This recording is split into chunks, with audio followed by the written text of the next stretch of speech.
Splendid air. Rough shooting. Perhaps a little fishing. And the best cook in the county of Sussex, didn't you say? Holmes. And Reginald Musgrave. Well, he's a scion of one of the oldest families in England. He was in the same college as myself. He was not generally popular among the undergraduates, but it always seemed to me that what was set down as pride was really a cover for extreme natural diffidence. Indeed, I never think of his pale, lean face and the poise of his head without associating him with grey archways, mullioned windows, and all the venerable wreckage of a feudal keep. If you feel so uncharitable, why did you accept his invitation? To escape my lethargy. And your constant bullying to tidy our room in Baker Street. Oh, hardly constant. So I have decided to devote my weekend to the collating of some of my early work. Your early work? Yes, before my biographer came to glorify Do you mean me. you have records of your early work? Not all successes, but some pretty little problems. A record of the Tarleton murders, the case of Vanbury, the wine merchant, the adventure of the old Russian woman, a full account of Ricoletti, of the clubfoot and his abominable wife, and the singular affair of the aluminium crutch. Aluminium crutch? Now, that was something a little recherche. I wish I had notes of these cases. Yes, my boy. Well, it may hold my interest for a few hours while you potter with our host through the antiquities of a bygone age. Surely the house interests you. The house is freezing, Watson. It's history. The people in it. On your previous visit, I remember you telling me that you enjoyed some lively conversations with the butler. What's his name? Brunston? Oh, Brunton. A young school teacher out of place. Did he not speak several languages? He played nearly every musical instrument. A man of considerably more intellectual ability than his master. Watson, we must behave ourselves. Brunton! Mr. Holmes, a pleasure to see you again. My friend and colleague, Dr. Watson. Welcome to rehearsal, sir. Musgrave. My friend and colleague, Dr. Watson. So glad. It's a long time. Yes. And how has all gone with you? Oh, busy. Since my father died, I've had the estates to manage. And as I'm now a member of Parliament for the district as well. But you, I have noted, are still turning to practical ends, those powers with which you used to amaze us at college. Yes, I'm still living by my wits. And how is the dear wife? I'm not married, Holmes. How wise. And the windows date from 1596. The manor is thought to be the oldest inhabited building in the country. I once knew some northern Musgraves. They did come from the north originally. A cadet branch of the family broke away from the northern Musgraves and came to West Sussex in the early 17th century. Ah.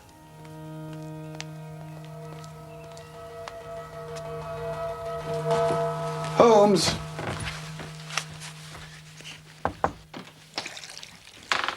Holmes.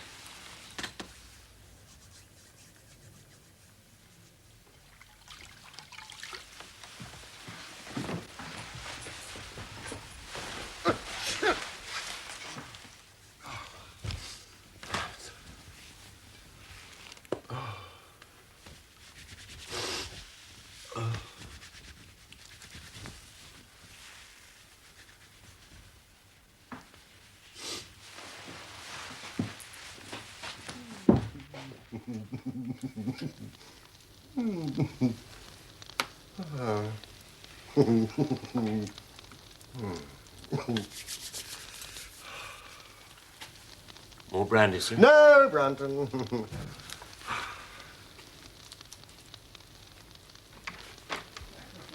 that's how the story goes. I'm not going to vouch for it, of course, but the commission is over here. It's signed by Prince Rupert. It's for my ancestor, Ralph Musgrave. Yes, to join his cavalry troop at Edge Hill. Ah. Rupert's seal Hand commission, Holmes. Astonishing. It's one of the boots worn that day. Oh. If I may be so bold, sir. The boot was worn by his brother, Sir Roland Musgrave, at Naseby.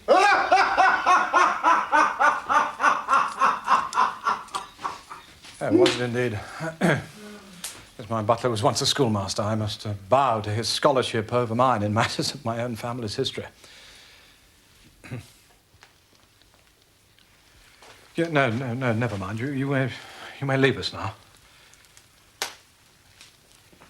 You know, Brunton, where is Rachel tonight? She has a slight distemper, sir. I told her to go to her room.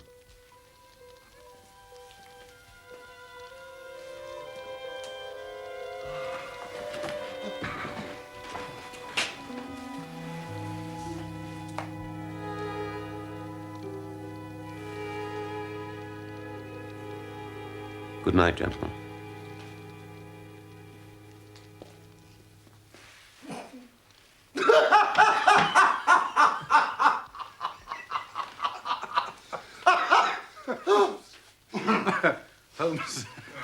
Holmes has told me of Brunton's extraordinary gift. I remember my last visit, he spent several hours explaining to me in French the origins of the piccolo. It is wonderful that he should have been satisfied for so long with such a position. But I suppose he's been comfortable and lacked the energy to make a change. Oh, yes, indeed. The butler of Hurlston. It's always a thing that is remembered by all who visit us. Oh, dear Musgrave. However, this paragon does have one fault. Bit of a Don Juan. Well, it's not a difficult part to play in a quiet country district. When he was married, he was all right, but since he's become a widower, we've had no end of trouble with him. I mean, a few months ago, we were in hopes he was about to settle down again. He became engaged to Rachel Howells, my second housemaid, but he's thrown her over, taken up with Janet Tregallis, my gamekeeper's daughter. Now, Rachel's a very good girl, but she is of an excitable Welsh temperament. Now she wanders around like a black-eyed shadow, thoroughly unsettling the household. Rachel?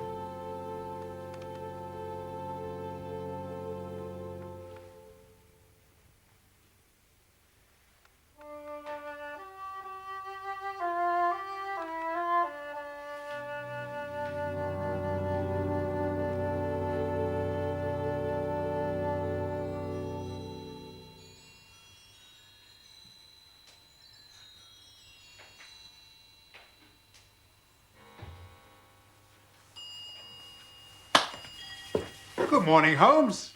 Sir Reginald? Shh.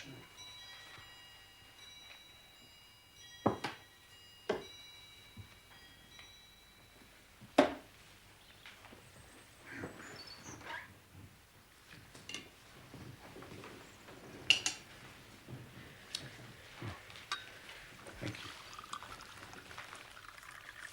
Where's Brunton this morning? It's all right. It's all right. It's nothing. Oh, Lord, no. Nothing. It's all right. It's all right. The girl is fainting, Watson.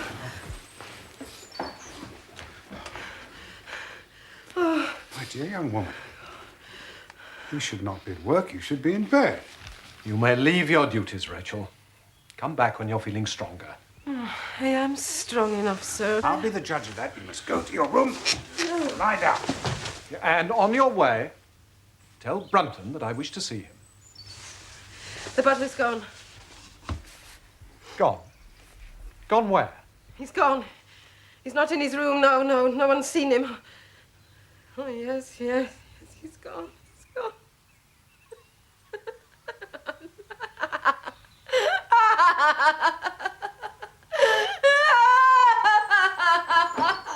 It's all right. It's all right. Jen. Don't let her harm. Straight to her room. Don't let her harm. Gently, Rachel. It's all right. Gently, Rachel. Gently.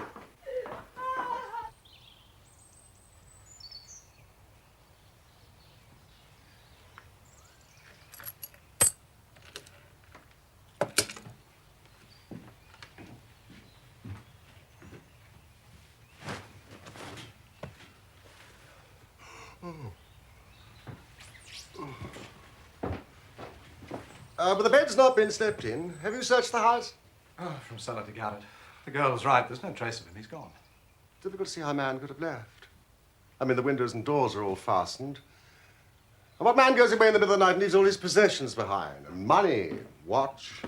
Well, I've given the girl something to calm her down, and I've taken the liberty of sending for a local nurse. She's in a most unusual nervous state, and should on no account be left alone for a while. This is the girl who was engaged to Brunton? Rachel Howells, yes. A girl with a fiery Welsh temper. Oh, Watson. Well, gentlemen, look, I have no intention that this small domestic incident should ruin your weekend. I propose we continue our plans for a shoot. And we'll return, hopefully, to some simple explanation.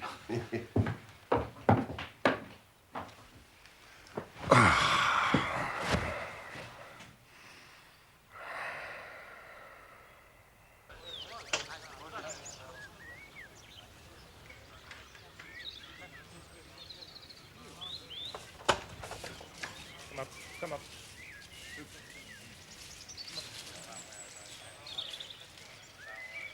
Harold!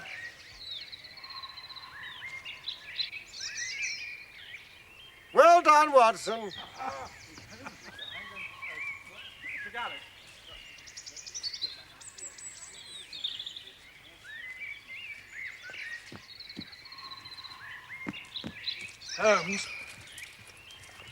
Holmes, I was telling Watson that something happened last night which may throw some light on this matter. Well, this is very embarrassing, but I find I need your advice.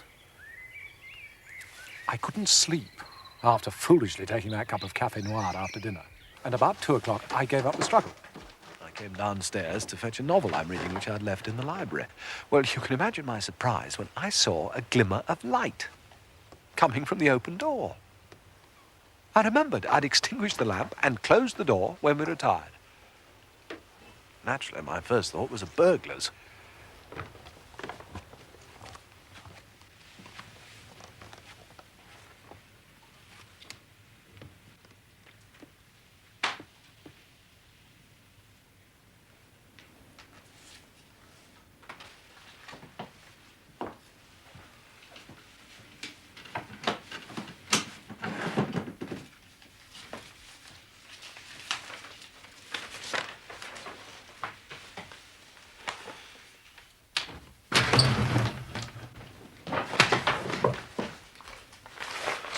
So, this is how you repay my trust. Prying into my family documents. You will leave my service tomorrow.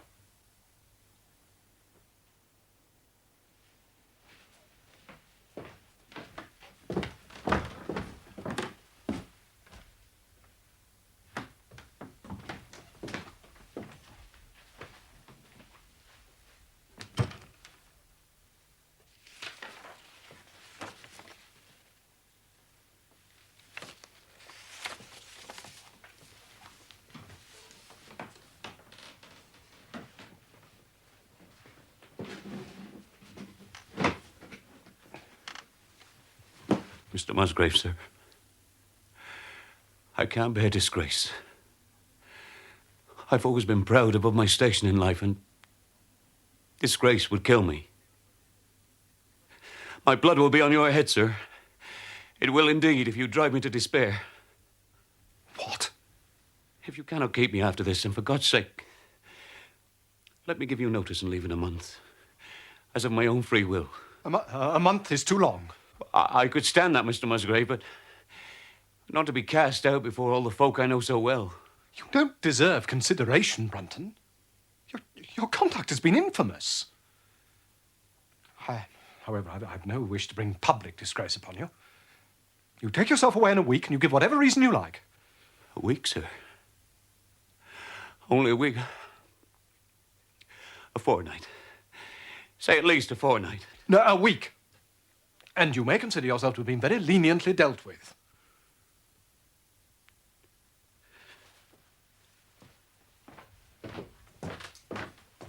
But what is strange is that he seemed most anxious to stay. Well, it's quite plain to me what happened.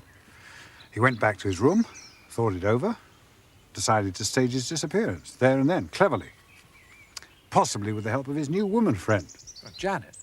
Oh, no, she lives with her father on the other side of the lake. And besides, I doubt if she'd have the wit to help him. This piece of paper which Brunton thought worth his while to consult, even at the risk of losing his job. Well, it's nothing. It's nothing of any importance at all. Nevertheless.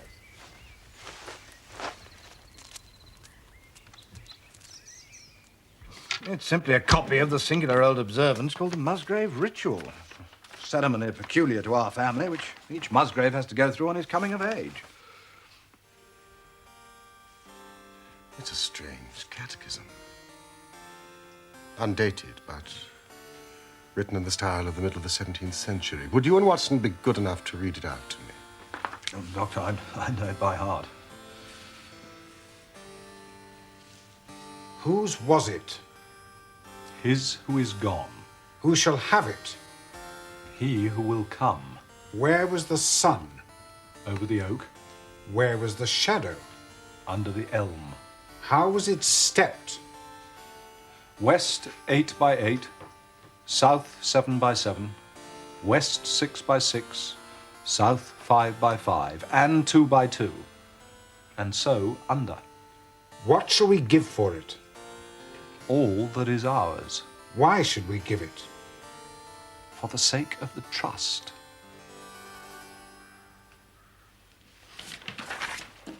It's a treasure hunt. Oh, no. I remember as children we often tried to solve it. It leads nowhere. Could Brunton have seen this before last night? It's possible. We took no pains to hide it. But what could he want with it? Obviously, he was refreshing his memory.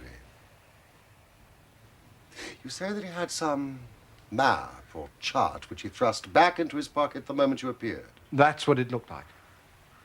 Yes, we must re-examine this ritual.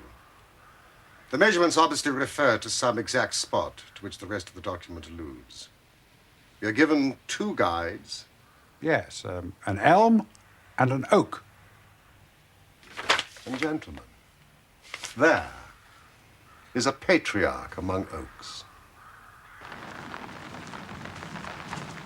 Certainly the oldest oak on the estate.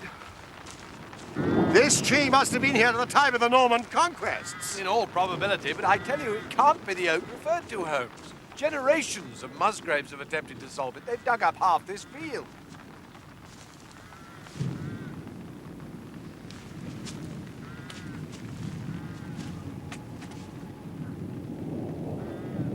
You were right, Musgrave. This is not the oak referred to in the ritual. Are there any other large oaks in the immediate vicinity? Not within a mile of the house. Where was the sun? Over the oak. We can make nothing of it today, old man. The weather's turned.